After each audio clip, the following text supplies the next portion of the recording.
नमस्कार, 99 न्यूज देख रहे हैं आप। मैं जिशान आपके साथ और बात करेंगे महापर्व छठ शुरू होने में सिर्फ 2 दिन बचे हैं। इसे लेकर धनबाद के तालाबों की साफ सफाई भी हो रही है, लेकिन धनबाद नगर निगम के वार्ड 48 अंतर्गत बागडीगी बस्ती स्थित छठ तालाब की अब तक सफाई नहीं हुई है। तालाब का पानी काफी गंदा है, घाटों पर गंदगी का अंबार लगा हुआ है, जिससे आसपास के लोगों को चिंता सता रही है कि यहाँ छठ व्रती अर्घ कैसे देंगे, जिनसे यहाँ के लोगों में नगर निगम के प्रति आक्रोश भी नजर आ रहा है। अधिक जानकारी के लिए हम सीधा वहां मौजूद हमारे संवाददाता दिलशाद अख्तर का रुख करते हैं, उनसे जुड़ते हैं, सीधा रुख करेंगे। दिलशाद, हमारी आवाज पहुंच रही है आप तक? जी सर।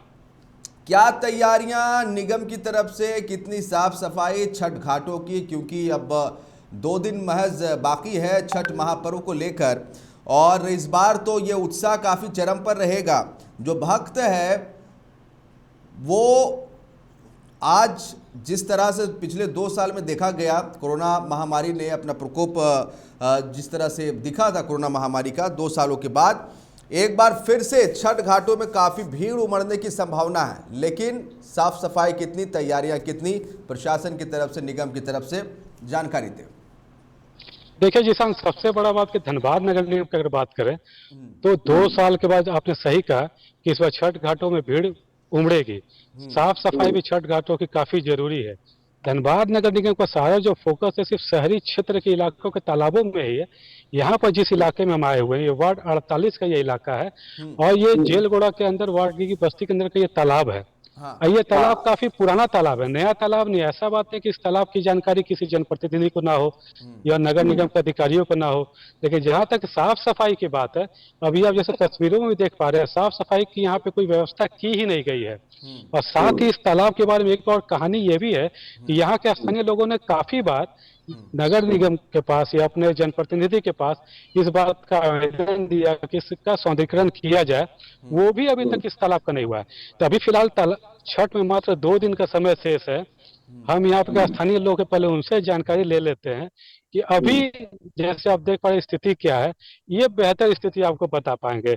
बताइएगा, 2 दिन मात्र छठ में बचा हुआ है, अभी आप लोग के तालाब की स्थिति काफी खराब है, कैसे छठ होगा आप लोग का? देखिए, ये तो बहुत शोचनीय है कि तालाब का पानी बहुत गंदा हो गया है। और इसके लिए हम लोग बहुत आंदोलन भी किए हैं, बहुत जगह गए भी हैं। ऐसा नहीं कि नया तालाब है, जैसे राजा तालाब है वैसा ही तालाब है। वो भी राजा का तालाब है, ये भी राजा का तालाब है, ये भी 100 साल पुराना तालाब है। आसपास में एकमात्र ऐसा ही तालाब है, यही तालाब है जिसमें हमेशा 12 महीना पानी भरा हुआ रहता है। लेकिन इस तालाब के सौंदर्यीकरण के लिए, इसमें लाइट के लिए बहुत बार हम लोग आवेदन दिए थे, लेकिन कोई प्रतिनिधि सुनता नहीं है। चुनाव के टाइम में ठीक आ जाता है, बागडी बस्ती कहाँ है, खोज खोज के आ जाता है। जैसे ही चुनाव पार होता है, हम लोग जाते हैं, बर्फ पूछता है कि बागडी बस्ती किधर से जाता है, रास्ता उन लोग भुला जाता है। तो इसीलिए हम लोग को थोड़ा दिक्कत है कि हर एक बार चुनाव में आता है तो बोलता है सौंदर्यीकरण होगा, लेकिन अभी नहीं हुआ। धीरे धीरे तालाब हम लोग का भर भर जा रहा है। आसपास में एक ही तालाब है जिसमें नहाना, धोना, कपड़ा खींचना, सब कुछ, बहुत दूर दूर से आदमी आता है। मूर्ति विसर्जन के लिए भी एक ही तालाब है, जो डिगवाडी, फुसबंगला, शालीमार, बहुत दूर दूर से आदमी आते आके मूर्ति विसर्जन करता है। अगर ये तालाब भर गया तो फिर आसपास के क्षेत्रों में त्राहिमाम मच जाएगा। फिर आदमी को अब सोचना पड़ेगा कि हम कहाँ मूर्ति विसर्जन करेंगे, कहाँ नहाएंगे, कहाँ कपड़ा धोएंगे। इसके लिए हमको बोलना है कि जनप्रतिनिधि थोड़ा ध्यान दे इसके ऊपर, और हम लोग तालाब को साफ सफाई करें। और छठ के लिए बहुत जरूरी है, बहुत गंदा है। बहुत आवेदन भी हम लोग दिए हैं, नगर निगम से 2 आदमी भेज देता है झाड़ू वाला, तो तालाब में का पानी में तो झाड़ू लगता नहीं है, इसीलिए तालाब का पानी गंदा हो गया। आसपास में थोड़ा झाड़ू लगा के वही तालाब में बिक देता है, इसीलिए थोड़ा दिक्कत है। तो हम चाहेंगे कि जल्द से जल्द इस तालाब का मरम्मत किया जाए और सौंदर्यीकरण किया जाए, साफ सफाई किया जाए, ताकि हम लोग आसानी से छठ पर्व मना सकें। जी किसान, जैसा आपने सुना कि तालाब की सफाई का तो मुद्दा है ही यहाँ पर, साथ ही इस इलाके में तालाब के अगल बगल या जो रोड है वहाँ पर मुकम्मल बिजली की व्यवस्था नहीं, कि लाइट की व्यवस्था नहीं है। कुछ और भी लोगों से जाने कितना दिक्कत होता है, लाइट वगैरह नहीं है तालाब के किनारे कहीं भी, पूरा रोड। अंधेरा ही रहता है चारों तरफ, कहीं कोई लाइट वाइट का कोई व्यवस्था नहीं हुआ है आज तक। आज कितना सालों से हम लोग प्रयास किए, लेकिन कोई आज तक सिर्फ आश्वासन ही हम लोग को मिलता है, कोई कुछ करता है। सड़क की, छठ के दिन सड़क की साफ सफाई कैसे होता है? सड़क के साफ सफाई तो हम लोग खुद करते हैं, ग्रामीण हम लोग सब मिलजुल के करते हैं। यहाँ सब लाइट उट का व्यवस्था सब हम लोग खुद करते हैं। यहाँ और कोई आने जाने वाला है नहीं, सब हम लोग हर गाँव ग्राम से चंदा उनका उठा के करते हैं। वार्ड पार्षद लोग? वार्ड पार्षद लोग का यहाँ कोई ध्यान नहीं है। सब गिना चुना आते हैं लोग ऐसे आश्वासन अभी तो देके चले चुनाव भी नहीं हुआ, वो लोग चुनाव हाँ। कैसे करते होंगे। और लोग तो बोलते हैं कि बस अभी तो मेरे हाथ में है कुछ नहीं, अभी मेरे पास कोई पावर है नहीं, हम लोग कैसे करेंगे। मैंने सुना कि लोग बता रहे हैं साफ सफाई तो हुई नहीं है, और बार बार ये लोग लगातार भी इस तालाब का सौंदर्यीकरण की भी लगातार बात कर रहे हैं, लेकिन जो जनप्रतिनिधि है कि अधिकारी हैं वो इस तालाब की तरफ लगता है कि उनका नजर ही उन्होंने मोड़ चुका है। जी जी साहब। वही सवाल, इतना पुराना तालाब है और एक बड़ी बात कही स्थानीय लोगों ने कि इस तालाब का मल्टीपर्पस इस्तेमाल है।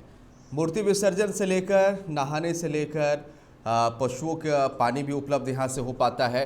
मतलब उस इलाके के लोगों के लिए इस तालाब की महत्ता क्या है वो स्थानीय लोगों ने बताया।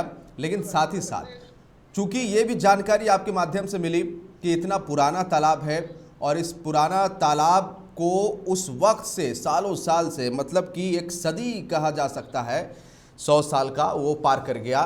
तो ऐसे में जवाबदेही बहुत बड़ी हो जाती है, जनप्रतिनिधियों की, प्रशासन की जवाबदेही बहुत बड़ी हो जाती है कि इस तरह के तालाब को संरक्षित करने के लिए ना सिर्फ खास ओकेजन में, ना सिर्फ खास पर्व त्यौहार में, ना सिर्फ छठ के मौके पर इस तालाब की साफ सफाई, अभी तो साफ सफाई ज़रूरी है ही है क्योंकि श्रद्धालुओं को इससे परेशानी ना हो, लेकिन समय समय पर इस तालाब को साफ सफाई करते रहना, इसमें जो भी कूड़े कचरे जमा हो गए उसको साफ सफाई करना बहुत ज़रूरी हो जाता है। स्थानीय लोगों की जिम्मेवारी बनती है कि वो इस तालाब को गंदा ना करें।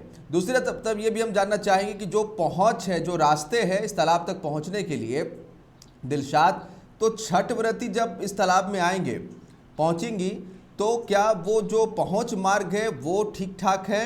और चूंकि लाइट की जिक्र हो रही थी, रोशनी की जिक्र हो रही थी, तो क्या वो वहाँ पर बढ़िया से लगाने की जो है इंतज़ाम वो किए जाएंगे? और सबसे अहम ज़रूरी बात कि किसी तरह की घटना भी ना हो, इसे लेकर भी किस तरह के इंतजाम, क्योंकि गहरा पानी हो सकता है, उसमें भी खतरा मंडराता, तो इन सब चीज़ों को लेकर क्या कुछ प्लान बनाया जा रहा है? देखिए जिसान, ये जो यहाँ पे जो तालाब के पहुंचने का जो रास्ता है, रास्ते की स्थिति बहुत अच्छी नहीं कहा जा सकती। हालांकि पीसीसी सड़क का निर्माण यहाँ पर हुआ है, लेकिन वो सड़क भी अब धीरे धीरे कवरने लगा है। और जहाँ तक लाइट की व्यवस्था है, लाइट की कहीं भी व्यवस्था नहीं है। एक बात और बता दूं कि जो क्षेत्र है ये बीसीसीएल के कार्य क्षेत्र में भी आता है, तो यहाँ पर बीसीसीएल की भी जवाबदेही बनती है कि वो भी कम से कम लाइट की व्यवस्था यहाँ पे करे, तो वहाँ की तरफ से नहीं हुई है।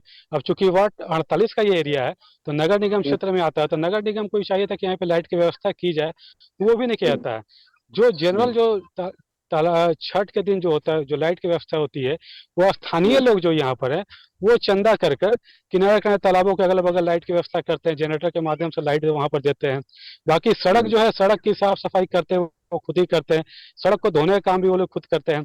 हम और भी लोगों से जानेंगे, बताए कि भाई छठ के दिन आप लोग की तरफ से क्या कुछ तैयारी होती है स्थानीय स्तर पर, क्योंकि प्रशासन तो यहाँ पे ध्यान दे नहीं रहा है, निगम तो ध्यान दे नहीं रहता, आप लोग छठ के दिन क्या कुछ तैयारी रहती है?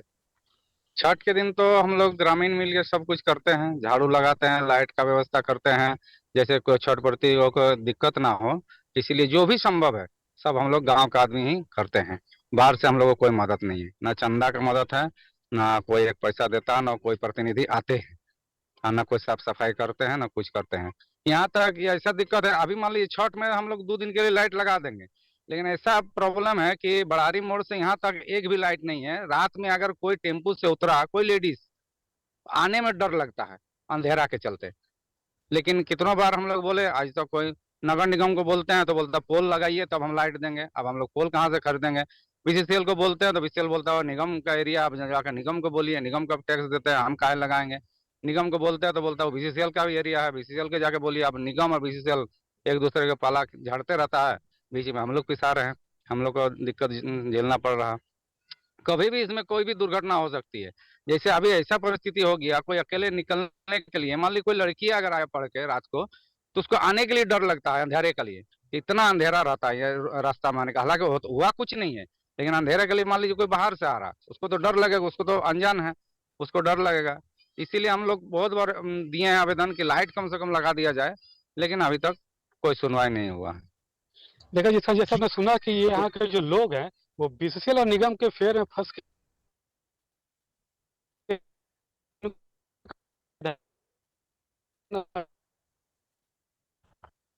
निश्चित तौर पर उन्होंने कही है दिलशाद, और एक दूसरे पर समझिए तो आरोप प्रत्यारोप यहाँ पर लगाए जा रहे हैं। निगम का कहना है कि बीसीसीएल का क्षेत्र में आता है ये, बीसीसीएल का भी जिम्मेवारी बनता है कि बीसीसीएल यहाँ पर जो है विकास के कार्य करे, तालाबों की साफ सफाई करे, सड़कों को दुरुस्त करे। दूसरी तरफ बीसीसीएल का कहना है कि ये नगर निगम का एक वार्ड क्षेत्र है और यहाँ पर काम होना चाहिए।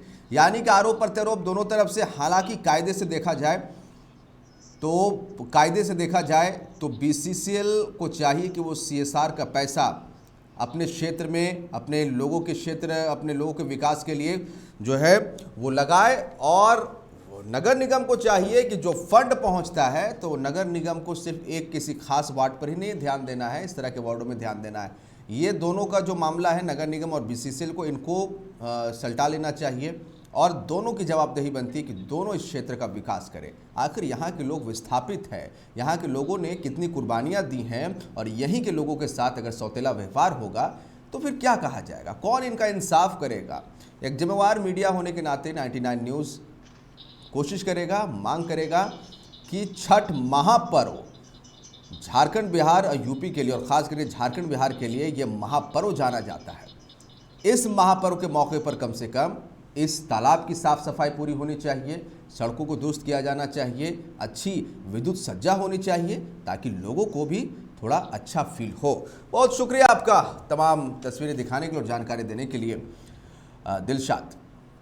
तो मेरे साथ 99 न्यूज़ में फिलहाल इतना ही। खबरों का सिलसिला यहाँ जारी रहेगा। नमस्कार।